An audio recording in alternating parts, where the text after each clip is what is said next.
오늘은 이제 1월 한 달 동안 우리가 세겹줄 신앙운동 하면서 보아야 될 이 스가랴서를 함께 생각하는데, 스가랴서의 서론과 스가랴서의 중심 메시지를 통해서 은혜를 받기를 원합니다.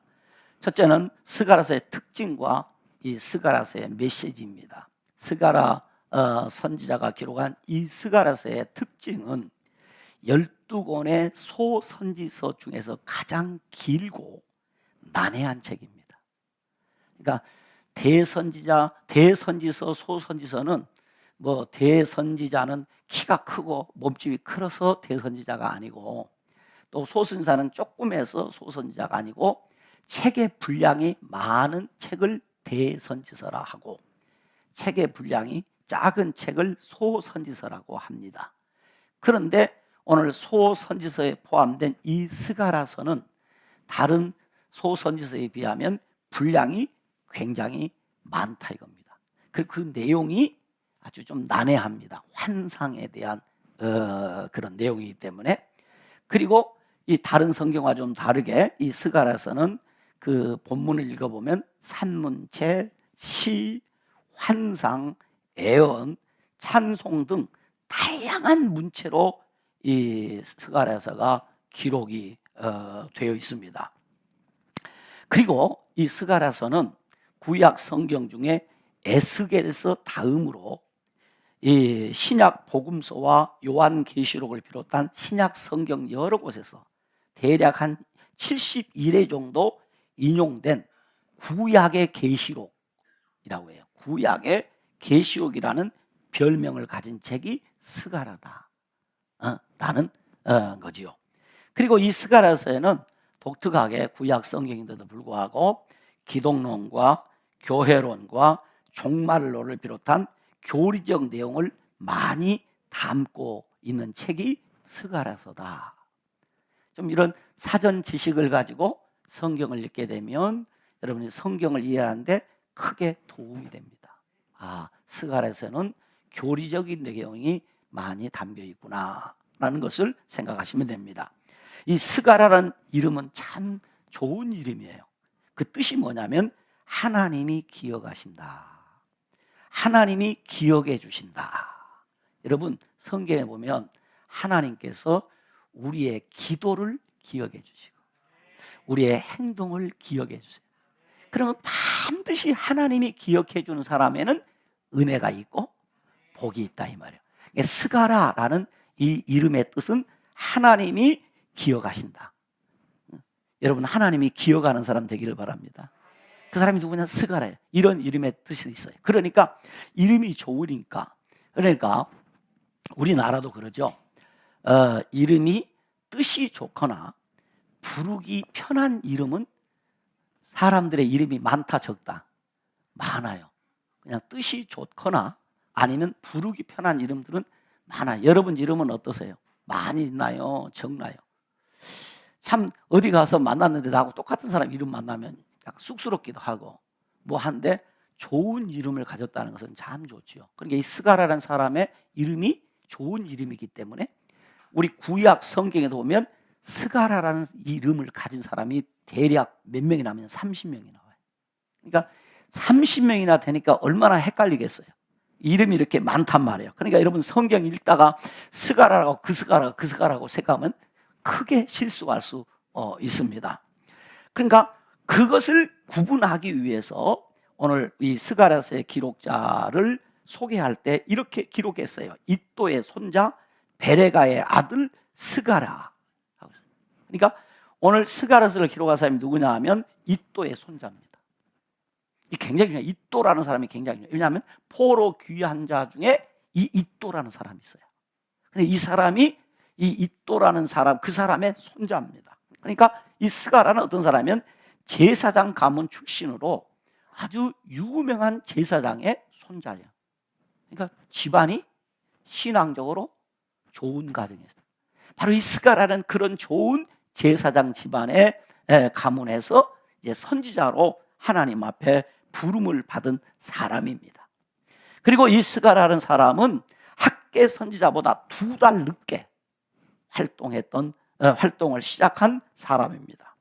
그래서 학계 선지자는 주로 기성세대, 장년들을 대상으로 아주 간결하면서도 구체적인 권면의 메시지를 전하는데, 학계 선지자는 주로 그 메시지 시제가 현재적입니다. 그러므로 지금 참여하라, 지금 하라 하고 행동을 독려하는 메시지를 학계 선지자는 전했다면, 스가랴는 주로 젊은 세대를 상대하고 목회를 했어요.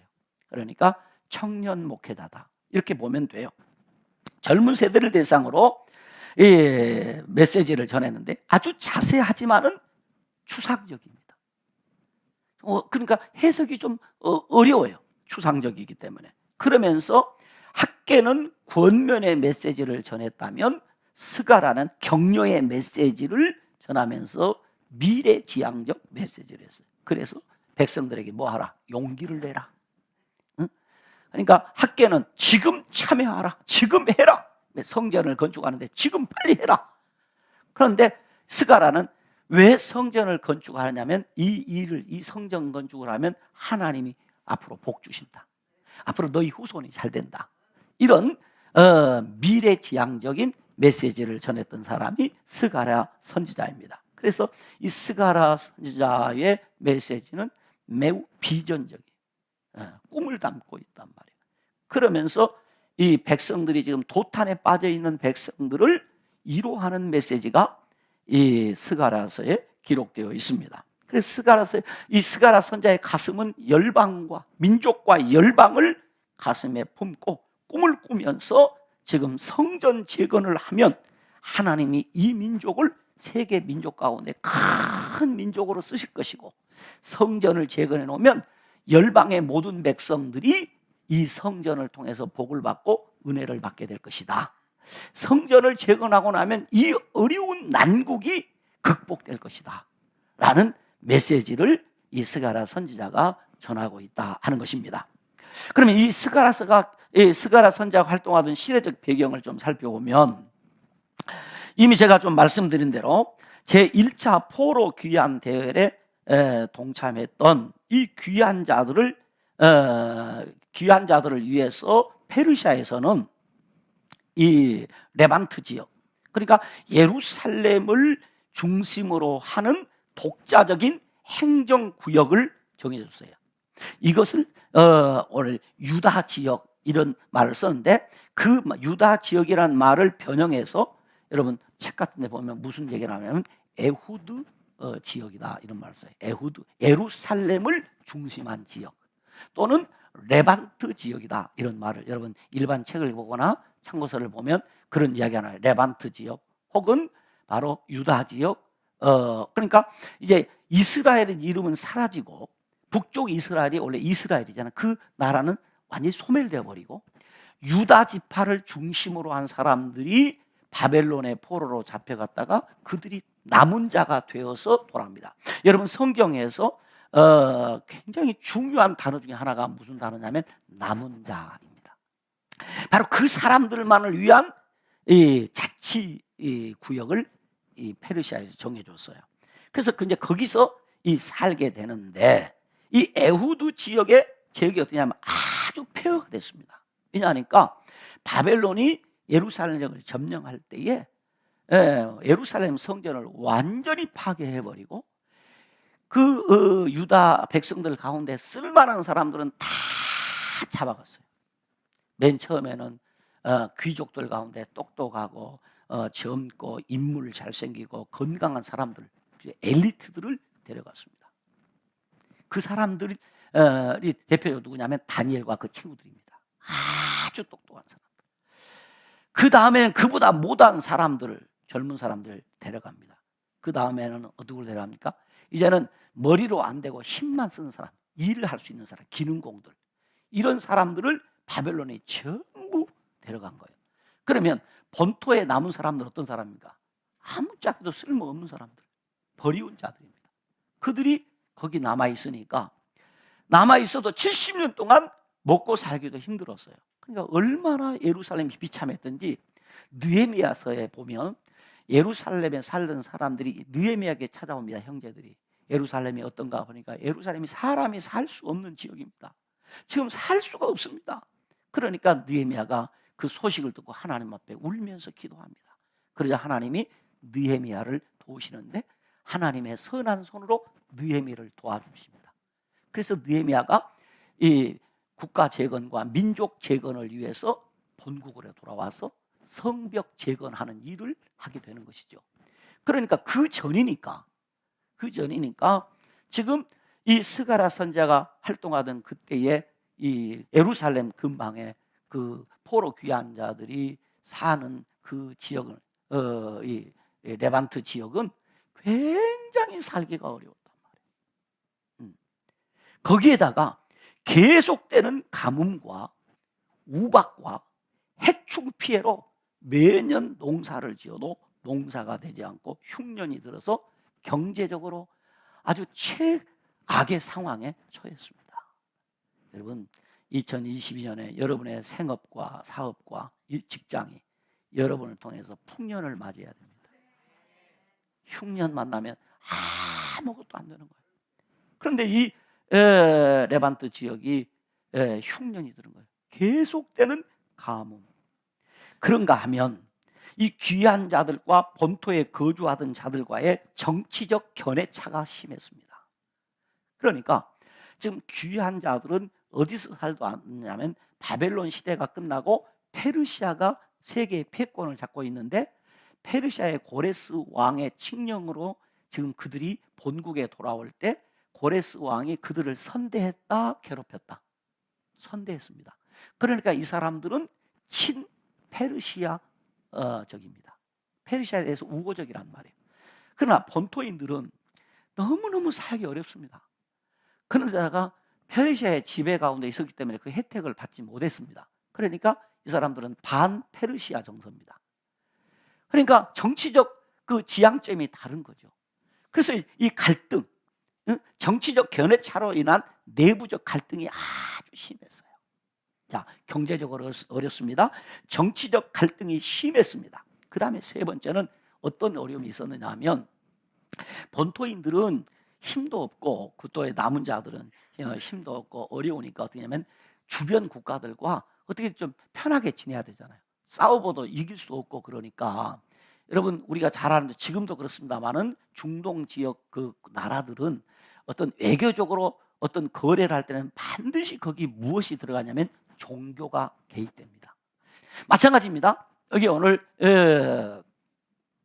이 레반트 지역도 에우드 지역에도 마찬가지입니다. 주변국과 외교적 관계를 하다 보니까 어떤 일을 하게 되냐면 이방인들이 섬기는 신을 들어온 거예요.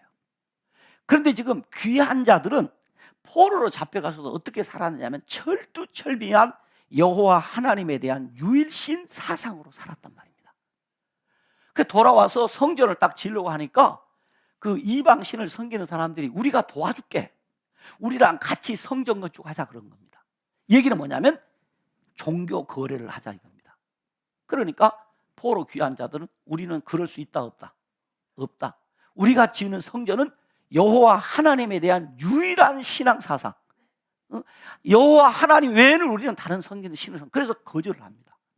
그러니까 본토에 있던 사람들은 왜 그걸 거절하느냐 이겁니다. 좀 평화롭게 살자 이겁니다. 평화롭게. 왜 꼭 그래가지고 분란을 일으키냐. 그러니까 신앙적 갈등이 생기는 거죠. 자, 경제적으로 어렵습니다. 정치적 갈등이 심합니다. 신앙적 갈등이 크게 되는. 그러니까 결국 어떻게 되죠? 성전 건축이 중단이 돼버린 겁니다. 이런 어려움 때문에. 그런 상황 가운데서 이 지금 성전 건축이 중단되고 백성이 도탄에 빠졌습니다. 자, 성전 건축을 안 하면 좀 이제 경제적으로 좀 회복되고 잘 살 줄 알았더니 더 어려운 겁니다. 경제적으로, 사회적으로, 정치적으로, 신앙적으로 위기와 난제가 엄청 쌓여있는 그때에 만군의 여호와 하나님께서 이또의 손자 베레가의 아들 스가랴를 부르신 거야. 왜? 이 어려운 때 쓰시려고. 그때 부름받은 사람입니다. 혹시 여러분 가운데 아니 목사님 너무 어려워요, 힘들어요, 나 그래서 못해, 그건 신앙이 없어요. 어려우니까 해야 돼. 여러분, 일을 피하여 도망가지 마시고 하나님이 나를 쓰시겠다고 하실 때 기쁨으로 내어드리는 아름다운 헌신이 있기를 바랍니다. 스가랴도 마찬가지입니다. 이런 어려운 때 하나님이 이또의 손자 베레가의 아들 스가랴를 부르신 겁니다. 스가랴는 순종했습니다. 네, 그렇습니다. 내가 그리하겠습니다 하고 순종했어요. 그래서 오늘 스가랴는 하나님의 복음을 전했는데 그 복음을 전한 내용이 스가랴서에 기록되어 있는데, 이 스가랴서 내용을 보면은 1장, 오늘 우리가 읽은 본문 1장 1절에서 6절까지의 말씀은 서론이고요, 1장 7절에서 6장까지의 내용은 8가지 환상에 대한 기록이고요, 그리고 7장에서 8장은 2가지 메시지, 곧 금식과 회복에 대한 메시지고, 9장에서 14장까지의 말씀은 2가지 예언이 기록되어 있습니다. 그러니까 스가랴서는 8가지 환상, 2가지 메시지, 2가지 예언이 기록되어 있다 이 말이에요. 그러면 이 스가랴서의 중심 메시지는 뭐냐? 따라서 회복. 그러니까 이 스가랴서를 통해서 주시는 그 핵심적인 메시지는 회복이라는 메시지입니다. 그런데 지금 저와 여러분, 그리고 우리 민족이 정말 2022년에 필요한 것이 뭐냐면 회복입니다. 우리 교회만이 아니고 거의 모든 교회가 새해 표를 회복에다가 맞추고 있단 말이에요. 회복돼야 되는 거예요. 민족적으로 회복돼야 돼. 그러므로 우리는 이 2022년 1월 한 달 동안 스가랴서를 중심으로 해서 회복이라는 메시지를 받게 될 것입니다. 회복이란 말은 사전적인 의미로 원래의 좋은 상태로 되돌리거나 원래의 상태를 되찾는다라는 뜻입니다. 곧 하나님과 언약적 관계를 원래의 상태로 되돌리는 것을 회복이라고 말해요. 그래서 8장 8절에서 뭐라고 말하냐면, 그들은 내 백성이 되고 나는 진리와 공의로 그들의 하나님이 되리라. 다시 말하면 너희는 내 백성이 되고 나는 너희 하나님이 되겠다. 이 관계를 뭐 하자? 회복하자 이 말이에요. 관계 회복. 그러니까 너희는 내 백성이 되고 나는 너희 하나님이 된다는 이 말은 무슨 말이냐면, 너희는 제사장 나라 거룩한 백성의 신분을 회복하라 이 말이에요. 제사장 나라 거룩한 백성으로서의 신분을 회복하라 이 말이에요. 그런데 신분을 회복하려면 어떻게 해야 되느냐? 자 보세요. 누가복음 15장에 보면 둘째 아들이 아버지의 재산을 다 가지고 집을 나가서 허랑방탕에 돈을 다 쓰고 거지 모양으로 돌아옵니다. 그때 아버지가 아들을 맞이하는데 첫 번째 행한 일이 뭐냐 하면 그의 옷을 벗기고, 그래서 새 옷을 입혀주고 목욕을 시키고 가락지를 끼워주고 합니다. 뭐에? 깨끗게 해준단 말이에요. 집 나가서 더러워진 그 아들을 깨끗이 씻어준다. 자, 회복되려면 어떻게 해야 되느냐? 반드시 회복되려고 하면 뭘 해야 되냐? 우리를 성결하게 해야 됩니다. 성결하게. 그래서 스가랴서의 핵심 메시지는 사실 2개입니다. 성결과 회복입니다. 성결과 회복. 성결과 회복. 회복되려고 하면 반드시 성결해. 그러니까 회복과 성결이라는 이 2 단어는 마치 동전의 양면과 같아서 뗄래야 뗄 수 없는 밀접한 관계를 맺고 있는 단어가 성결과 회복입니다. 성결해야 하나님이 회복시켜 주십니다. 나를 깨끗게 해야 하나님이 우리를 회복시켜 주신다. 하나님과 관계가 회복되었다는 말은, 곧 여기 회복되었다라는 말은 개인과 가정과 교회와 민족의 삶이 하나님이 기뻐하시는 모습으로 성결하게 되었다, 그 말입니다. 그러므로 회복되려면 어떻게 해야 되냐? 성결해야 됩니다. 깨끗해져야 됩니다. 그러면 성결하려고 하면 어떻게 해야 하는가 하는 거지요. 본문 3절에 보니까 이렇게 기록합니다. 그러므로 너는 그들에게 말하기를, 만군의 여호와께서 이처럼 이르시되 너희는 내게로 뭐하라? 돌아오라. 만군의 여호와의 말이니라. 그리하면 내가 너희에게로 돌아가리라. 만군의 여호와의 말이니라. 너희가 돌아오면 나도 너희에게 가겠다 이 말이에요. 그러니까 하나님을 떠나니까 하나님이 그들을 떠났습니다. 그러니 자, 백성들이 하나님을 떠났기 때문에 하나님도 그들을 떠났어요. 그래서 성전이 필요가 있다 없다?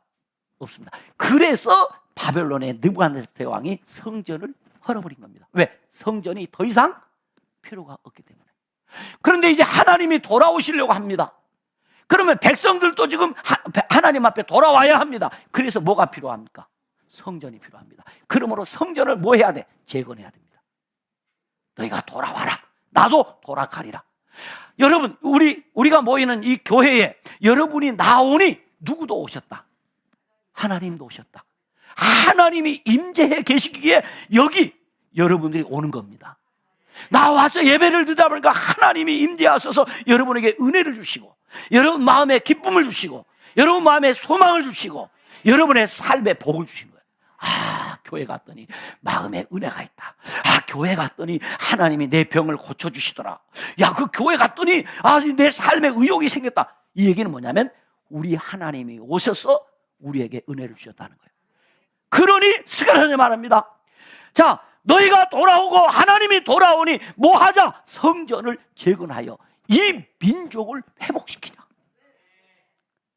그것이 스가랴서의 내용입니다. 돌아오라, 이 말은 다른 말로 말하면 회개하라, 이 말이에요. 회개하라. 너희가 하나님 앞에 돌아오라, 이 말은 하나님 앞에 회개하라, 이 말이에요. 그러니까 회복의 열쇠는 회개입니다. 성결의 열쇠는 회개입니다. 그래서 구약 성경에 가장 중요한 하나님의 경고의 말씀이 돌아오라, 내게로 돌아오라, 하나님께로 돌아오라, 곧 회개하라. 그래서 이사야 선지자는 이사야 1장 8절에 이런 말씀을 합니다. 오라, 돌아오라, 이 말. 돌아오라. 우리가 서로 변론하자. 너희 죄가 주홍 같을지라도 눈과 같이 휘어질 것이요, 진홍같이 붉을지라도 양털같이 희게 하리라. 성결하게 해준다는 겁니다. 성결하게. 사도 요한은 말합니다. 예수의 피가 우리를 모든 죄에서 우리를 깨끗하게 하실 것이다. 돌아오면 아버지가 아들을 깨끗이 씻겨주시듯이 예수의 피가 우리를 깨끗하게 씻어주십니다. 그래서 우리는 찬송합니다. 예수 앞에 나오면 죄사함 받으며 주의 품에 안기어 편히 쉬리라. 오직 주만 믿으면 모두 구원 얻으며 영색, 복락, 멸류관 확실히 받겠네. 그러므로 자신을 성결하게 하면 영육이 회복됩니다.